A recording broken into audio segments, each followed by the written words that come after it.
समय में उत्तराखंड की राजधानी देहरादून में हूँ और देहरादून के नज़दीक एक झाबरवाला गांव है। झाबरवाला गांव में जो है श्रीमद् भागवत कथा चल रही है और श्रीमद् भागवत कथा का आयोजन किया है श्रीमती कुंवारी देवी ने, धर्मपत्नी श्री पूर्व तहसीलदार स्वर्गीय श्री दयाल सिंह सजवाण जी की स्मृति में। और मेरे साथ हैं श्री दयाल सिंह सजवाण जी के छोटे भाई श्रीमान जोत सिंह सजवाण जी।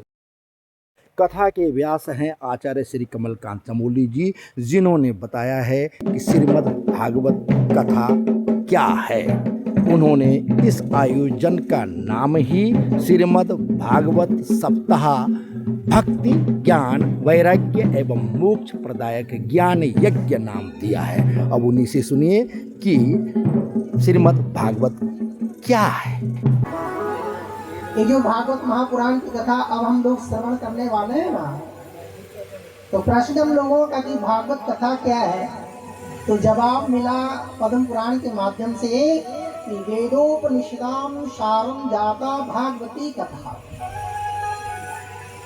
ये जो कथा है, ये जो रस सिंधु है, ये समस्त वेद पुराण उपनिषदों का सार रूप में सार रूप है। समस्त वेद पुराण उपनिषद इस भागवत कथा में सार रूप में वेदव्यास भगवान ने संकलित किए हुए हैं। ऐसी ये भागवती कथा है। फिर बताया श्रीमद् भागवता ख्योयं प्रत्यक्ष कृष्ण एव हि। ये जो भागवत रूपी कथा है ना सभी, ये केवल कथा मात्र नहीं है, वेदों का सार मात्र ही नहीं है, अभी तो क्या है श्रीमद् भागवता ख्योयं प्रत्यक्ष कृष्ण एव हि। ये जो भागवत रूपी कथा को श्रवण करने के लिए आप हम सब लोग संवेद रूप में बैठे हुए हैं और हमारे सन्मुख जो ये ग्रंथ है ना, ये बहुत साधारण चीज नहीं है सर। ये किताब नहीं है, ये श्रीमद् भागवत महापुराण ग्रंथ है। और ग्रंथ भी कैसा है, साक्षात भगवान श्री कृष्ण का वाङ्मय स्वरूप। ये बात निश्चित हुई है कि श्रीमद् भागवता ख्योयं प्रत्यक्ष कृष्ण एव है। इसलिए निश्चित आप लोग इस बात को समझ लीजिएगा कि अब आप भागवत कथा पांडाल में नहीं बैठेंगे, अभी तो आप साक्षात भगवान श्री कृष्ण के सन्मुख बैठ करके संवेद रूप में अब इस कथा में प्रवेश करने वाले हैं। जन्म कोटि कृतं पापम नासे नात्र संशयः। प्रश्न हुआ कि भागवत कथा यदि भगवान श्री कृष्ण का वाङ्मय स्वरूप है, तो भगवान श्री कृष्ण के सन्मुख बैठ करके हमें क्या प्राप्त होता है। होता है ना, लोगों में मंदिर में जाते हैं, मंदिर तो गए लेकिन प्रश्न रह गया कि मंदिर तो गए लेकिन मिला क्या। तो ऐसे ही कह रहे हैं, इसलिए इस संज्ञा का संख्या को दूर करने के लिए कहा जन्म कोटि कृतं पापम नासेत नात्र संशयः। भगवान श्री कृष्ण के सन्मुख जब बैठ कर हम इस कथा का रसपान करते हैं सज्जनों, तो पद्म पुराण के माध्यम से वेदव्यास भगवान आप हम सब लोगों को अवगत करा रहे हैं कि जन्म कोटि कृतं पापम, एक जन्म में नहीं, अनेक जन्मों में हमारे द्वारा जाने अनजाने में जो पाप बन जाते हैं सज्जनों, उन समस्त जन्म जन्मांतरों के पापों का समूल नाश हो जाता है इस कथा को श्रवण करने से। अच्छा, पापों का समूल नाश हो जाता है, और भी कुछ होता है क्या? फिर कहा यस्या श्रवण मात्रेण मुक्ति करतले स्थितः। इस कथा को श्रवण करने मात्र से ही जीव आत्मा को मुक्ति सहजता से प्राप्त हो जाती है। ऐसी विशेषता इस भागवती कथा की है सज्जनों। और एक बड़ी विशेषता क्या है, यस्या श्रवण मात्रेण हरिश्चित्तम समाश्चरे।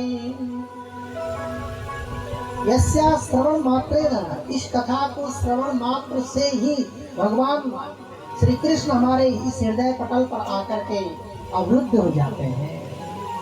ऐसी इस भागवत रूपी कथा की महिमा है।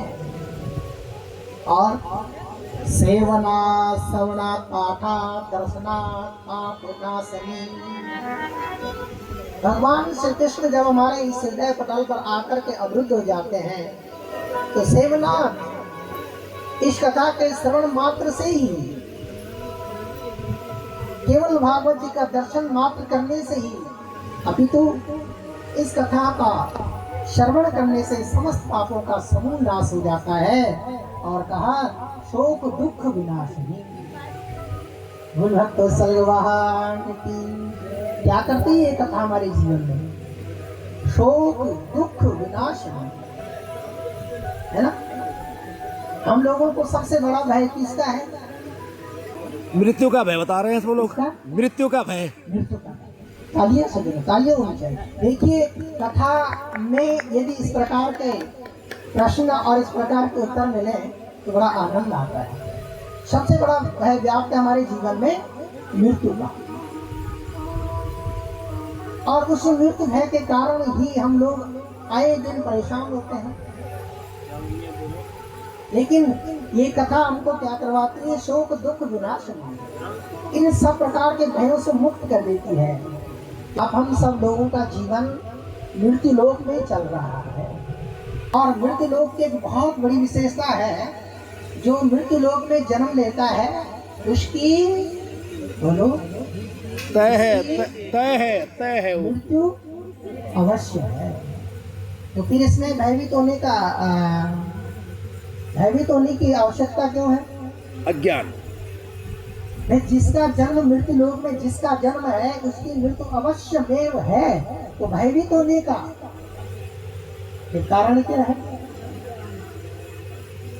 तो इन सभी प्रकार के क्लेशों को, इस प्रकार की शंकाओं का समाधान करती है भागवत रूपी कथा।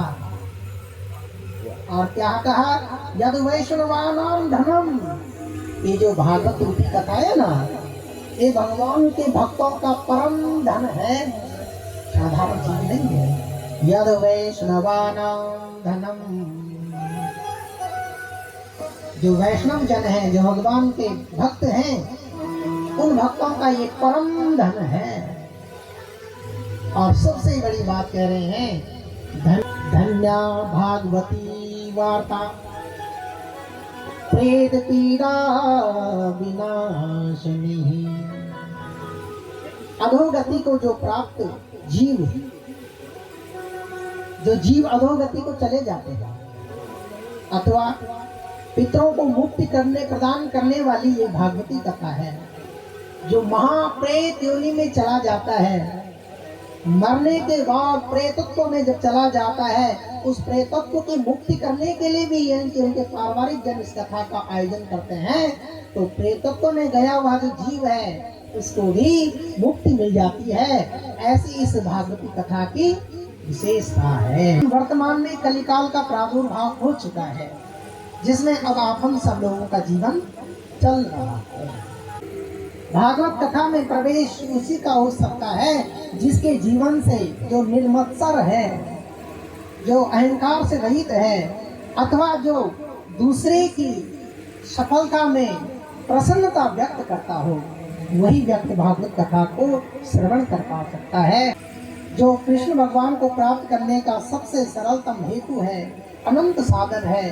कृपा करके गुरुदेव आप हमें उस साधन से अवगत कराइए, क्योंकि गुरुदेव हमें इस बात का मालूम है कि चिंतामणि लोक सुखम सुरुद्रु स्वर्ग संपदम प्रयच्छति गुरु प्रीतो वैकुंठो योगी दुर्लभम।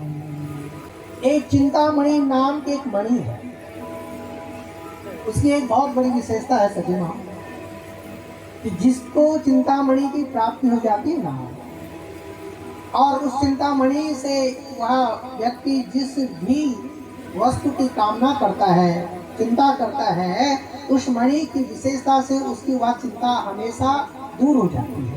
ऐसा उस चिंतामणि का प्रभाव है। संसार में जीवात्मा को सबसे बड़ा भय मृत्यु का है, क्योंकि हम लोग इस मृत्यु लोक में जीवन यापन कर रहे हैं, और जो जीव मृत्यु लोक में जिसका जन्म है उसकी मृत्यु अवश्य नहीं है।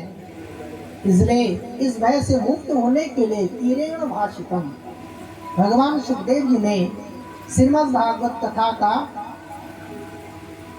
का श्रवण कराया है। भक्तवत्सल भगवान की संवाद सूत्र को कृपया लाइक और सब्सक्राइब जरूर करें।